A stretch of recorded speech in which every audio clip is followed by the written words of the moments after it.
జ్యోతిషాభిమానులందరికీ నమస్కారం. 2026 నూతన ఆంగ్ల సంవత్సరంలో 12 రాసుల వారికి వార్షిక ఫలితాలు ఎలా ఉంటాయి? 2026 జనవరి 1వ తారీఖు నుండి 2026 డిసెంబర్ నెల 31 వరకు గల ఈ ఆంగ్ల నూతన సంవత్సరంలో ద్వాదశ రాసుల వారి యొక్క వార్షిక ఫలితాలు అనగా సంవత్సర ఫలితాలు 12 మాసాలలోనూ వీరి యొక్క ఫలితాలు ఎలా ఉంటాయి అని కనుక పరిశీలిస్తే ప్రధానంగా మనకు ఈ 2026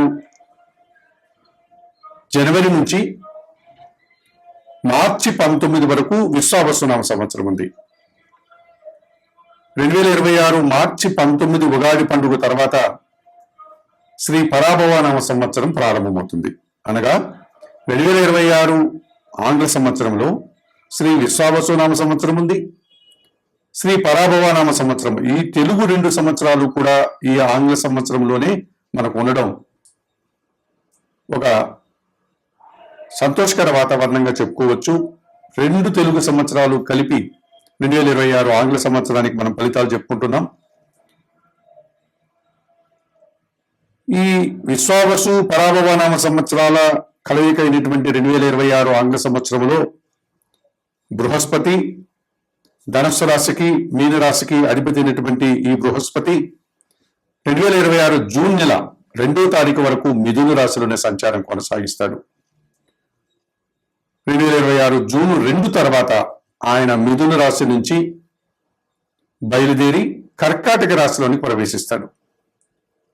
అనగా గురు సంక్రమణం జరుగుతుంది. ఈ రకంగా కర్కాటక రాశిలోనికి ప్రవేశించినటువంటి గురువు బృహస్పతి ఇక 2026 డిసెంబర్ 31 వరకు కర్కాటక రాశిలోని సంచారం కొనసాగుతుంది.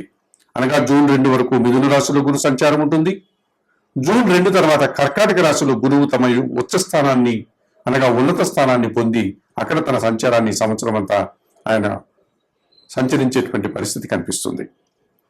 అలాగే శని భగవానుడు ఈ మకర కుంభరాశులకి అధిపతి అయినటువంటి శని భగవానుడు మీనరాశిలో సంచరిస్తున్నాడు. ఈ విశ్వావసు పరాభవన అనేటువంటి ఈ 2 సంవత్సరాలలో ఈ 2026 ఆంగ్ల సంవత్సరంలో జనవరి 1 నుంచి డిసెంబర్ 31 వరకు కూడా పూర్తిగా 12 మాసాలంతా కూడా ఆయన మీన రాశిలోనే సంచారం కొనసాగుతుంది. ఇక రాహువు కుంభరాశిలో సంచరిస్తున్నాడు. ప్రధానమైనటువంటి ఛాయాగ్రహాల్లో ప్రధాన గ్రహమైనటువంటి ఈ రాహువు కుంభరాశిలో తన సంచారాన్ని కొనసాగిస్తున్నాడు. ఈయన 2026 డిసెంబర్ 5వ తారీఖు వరకు కుంభరాశిలోని ఈయన సంచారం కొనసాగుతుంది. డిసెంబర్ 5 తర్వాత ఆయన మకర రాశిలోనికి ప్రవేశిస్తాడు. అనగా రాహువు వెనుకకు తిరిగి తన ప్రయాణాన్ని కొనసాగిస్తాడు గనక ఆయన సజావుగా ముందుకు వెళ్ళేటువంటి లక్షణాలు ఈ రాహుకేతువులు ఉండవు గనక రాహు వెనుకకు వక్ర మార్గంలో కుంభరాశి నుంచి మీనరాశికి వెళ్లకుండా కుంభరాశి నుంచి మకర రాశిలోని ప్రవేశిస్తాడు. అది కూడా డిసెంబర్ 5వ తారీఖు. అనగా ఇంచుమించుగా ఈ ఆంగ్ల సంవత్సరం అంతా కూడా కుంభరాశిలోని రాహు సంచారం ఉంటుంది. అలాగే కేతువు కూడా ఈ 2026 డిసెంబర్ 5 వరకు ఆయన సింహరాశిలో సంచారం కొనసాగిస్తాడు. 2026 డిసెంబర్ 5 తర్వాత ఆయన సింహరాశి నుంచి కన్యా రాశిలోకి రాకుండా వెనుకకు మరలి కర్కాటక రాశిలోని ప్రవేశిస్తాడు. ఈ రకంగా రాహుకేతువులు ఇద్దరు కూడా కుంభరాశిలో రాహువు, సింహరాశిలో కేతువు డిసెంబర్ 5 వరకు ఇప్పుడు ఏ రాశుల్లో సంచరిస్తున్నాడో అదే రాశుల్లోనే 2026 ఆంగ్ల సంవత్సరంలో సంచారం కొనసాగుతుంది. మరి ఇటువంటి పరిస్థితుల్లో ఈ ఆంగ్ల సంవత్సరంలో ముందుగా మనం 12 రాశుల యొక్క వార్షిక ఫలితాలని పరిశీలించేటప్పుడు 2026 నూతన ఆంగ్ల సంవత్సర శుభాకాంక్షలతో మీనరాశి వారికి వార్షిక ఫలితాలు.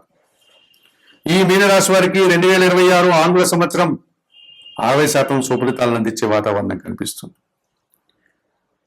బృహస్పతి అయినటువంటి గురువు జన్మరాశ్యాధిపతి మరియు దశమాధిపతి 2026 జూన్ 2 వరకు చతుర్థ భావంలో మిథున రాశిలో సంచరిస్తూ 50% సుఫలితాలను అందిస్తున్నాడు. వృత్తి ఉద్యోగ వ్యాపారాల్లో బాగా రాణిస్తారు. కుటుంబంలో సంతోషకర వాతావరణం ఉంటుంది. అధికారుల అండదండలు మీకు పుష్కలంగా లభిస్తుంది. వారి అభినందనలు కూడా అందుకుంటారు. సమాజంలో గౌరవ మర్యాదలు పేరు ప్రఖ్యాతులు మీరు తెచ్చుకోగలుగుతారు. ఈ రకంగా ఈ 2026 ఆంగ్ల సంవత్సరంలో చతుర్థ భావంలో అనగా మిథున రాశిలో గురు సంచారం మీకు 50% శుభలితాలను అందించే పరిస్థితి కనిపిస్తుంది. జూన్ 2 తర్వాత పంచమంలోనికి గురువు సంచారం కొనసాగడం వల్ల, అనగా కర్కాటక రాశిలోని గురువు ప్రవేశించడం వల్ల ఈ మీన రాశి వారికి పంచమ గురువు మీరు అనుకున్న పనులు అనుకున్నట్లుగా పూర్తి చేస్తారు. ఆత్మీయులు కలయిక ఆనందదాయకంగా ఉంటుంది. సంతానం విషయంలో శుభలితాలు అందుకుంటారు. విద్యారంగంలో సత్ఫలితాలు అందుకుంటారు. వృత్తి ఉద్యోగ వ్యాపారాల్లో మీదైనటువంటి శైలిలో విజయాలను సాధిస్తారు. అధికారుల అభినందనలు, అధికారుల చేత సత్కారాలు అందుకుంటారు. సమాజంలో కూడా గౌరవ మర్యాదలు తెచ్చుకుంటారు. మరి గురువు ఈ సంవత్సరం అంతా కూడా మీకు జూన్ 2 వరకు 50% గురుబలాన్ని, జూన్ 2 తర్వాత 100% గురుబలాన్ని అందిస్తూ ఎక్కువ శుభలితాలని ఇచ్చేటువంటి వాతావరణం మీనరాశి వారికి సంవత్సరం ఉంది. మరి మీనరాశి వారికి లాభాధిపతి, వ్యయాధిపతి అయినటువంటి ఈ శని భగవానుడు జన్మరాశిలో మీనరాశిలో సంచరిస్తున్నాడు. పూర్తిగా వ్యతిరేక ఫలితాలను ఇస్తున్నాడు. ఏళ్ళనాటి శని దోషం ఉంది. మీ రాశిలో జన్మరాశిలో శని సంచరిస్తున్నాడు. సోమరితనం, బద్ధక స్వభావంతో కొన్ని కార్యక్రమాలు మీరు వాయిదా వేసుకొని ఇబ్బందులు కొని తెచ్చుకుంటారు. రావాల్సిన ఆదాయం వాయిదా పడుతుంది. పనిభారం పెరిగిపోతుంది. శ్రమ అధికమవుతుంది. పనివారి సహకారం ఉండదు. వ్యవసాయ రంగంలో నష్టాలు వచ్చేటువంటి పరిస్థితి మీకు కనిపిస్తుంది. ఈ రకంగా 2026 ఆంగ్ల సంవత్సరంలో మీనరాశి వారికి శని భగవానుడు జన్మరాశిలో పూర్తిగా ప్రతికూల ఫలితాలను అందిస్తున్నాడు. 2026 ఆంగ్ల సంవత్సరంలో షష్టమ భావంలో సింహరాశిలో కేతు మీకు 100% అందిస్తున్నాడు శుభఫలితాల్ని. షష్టమ భావంలో కేతువు సంచరించేటువంటి సమయంలో మీరు గట్టి పోటీని సైతం సునాయాసంగా ఎదుర్కొని విజయం సాధిస్తారు. భగవంతుని ఆశీస్సులు అందుకుంటారు. నిరాడంబరంగానే కొన్ని అప్పులు తీర్చుకోగలుగుతారు. అనారోగ్యం నుంచి బయటపడి ఆరోగ్యవంతులు అవుతారు. అలాగే శత్రువులు సైతం మిత్రులుగా మారి మీకు సంతోషంగా ఆనందంగా కాలం గడిపే పరిస్థితి వస్తుంది. ఈ రకంగా రోగ శత్రు విముక్తిని మీరు 2026 ఆంగ్ల సంవత్సరంలో షష్టమ భావంలో కేతువు సంచరించడం వల్ల మీనరాశి వారు ఈ సంవత్సరం సత్ఫలితాలను అందుకుంటారు. ఇక వ్యయంలో రాహు సంచరిస్తున్నాడు. కుంభరాశిలో పూర్తిగా వ్యతిరేకంగా దుబారా ఖర్చులు, దుబారా ఆలోచనలు, విదేశీ వ్యవహారాలు ప్రతికూలంగా ఉంటాయి. మోసపూరితమైనటువంటి వ్యక్తులతో కలిసి మీరు ఆర్థికంగా నష్టపోతారు. సమయాన్ని వృధా చేసుకుంటారు. సమస్యల్లో కూడా ఎదుర్కొనే పరిస్థితి కనిపిస్తుంది. మరి 2026 ఆంగ్ల సంవత్సరంలో మీనరాశి వారికి గురువు సంవత్సరం అంతా కూడా జూన్ 2 వరకు 50%, జూన్ 2 తర్వాత 100% గురుబలాన్ని ఇస్తున్నాడు. షష్టమ భావంలో కేతు 100% శుభఫలితాన్ని సంవత్సరం అంతా ఇస్తున్నాడు. శని భగవానుడు మీ జన్మరాశిలో మాత్రమే ప్రతికూల ఫలితాన్ని సంవత్సరం అంతా ఇస్తున్నాడు. అలాగే వ్యయంలో రాహు మీకు పూర్తిగా వ్యతిరేక ఫలితాలను అందిస్తున్నాడు.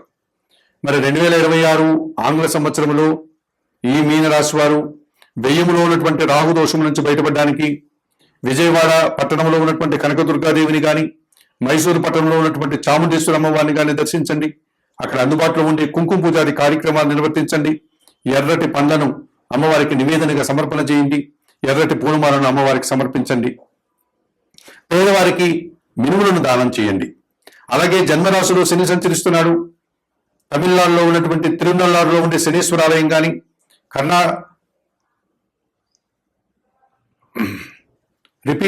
మహారాష్ట్రలో సిద్ధి సాయినాథన్ ఆలయానికి అతి సమీపంలో ఉన్నటువంటి శని సింగనాపురంలో కానీ, తెలుగు రాష్ట్రాల్లో ఆంధ్రప్రదేశ్లో ఉన్నటువంటి మందవల్లిలో ఉన్నటువంటి శనీశ్వర ఆలయానికి కానీ వెళ్ళి శనీశ్వర స్వామికి నువ్వుల నూనెతో అభిషేకాది కార్యక్రమాలు, తైలాభిషేక కార్యక్రమాలు నిర్వర్తించి శని దోషం నుంచి బయటపడండి. అంతటి దూరం వెళ్ళలేని వారు ప్రతి శనివారము మీకు అందుబాటులో ఉండే ఈశ్వరుని ఆలయానికి వెళ్ళి శివాలయంలో ఉన్నటువంటి శివలింగానికి పాలాభిషేకం నిర్వర్తించండి. బిల్వాష్టకం చదువుకోండి. గోవులకు కానీ వయోవృద్ధులకు కానీ ఆహార పానీయాలు అందించండి. 2026 ఆంగ్ల సంవత్సరంలో ఈ మీనరాశి వారు ప్రతి మంగళవారము సుబ్రహ్మణ్య స్వామిని దర్శించండి. అలాగే ప్రతి బుధవారము గణపతి స్వామి ఆలయానికి వెళ్ళి గణేశునికి అర్చనాది కార్యక్రమాలు నిర్వర్తించండి. 2026 ఆంగ్ల సంవత్సరంలో ఈ మీనరాశి వారు ఈ సుబ్రహ్మణ్య స్వామికి మంగళవారం రోజు అర్చనాది కార్యక్రమాలు కానీ, అభిషేకాది కార్యక్రమాలు కానీ నిర్వర్తిస్తూ, బుధవారం రోజు గణపతికి అర్చనాది కార్యక్రమాలు నిర్వర్తిస్తూ కొన్ని ఉలవలను, కందిపప్పును పేదవారికి దానం చేయండి. ఈ రకంగా 2026 ఆంగ్ల సంవత్సరంలో ఈ మీనరాశి వారు చెప్పిన విషయాలని స్వీకరిస్తూ పరిహారాలు పాటిస్తూ మరింతగా మంచి ఫలితాలను పొందాలని ఆశిస్తున్నాం.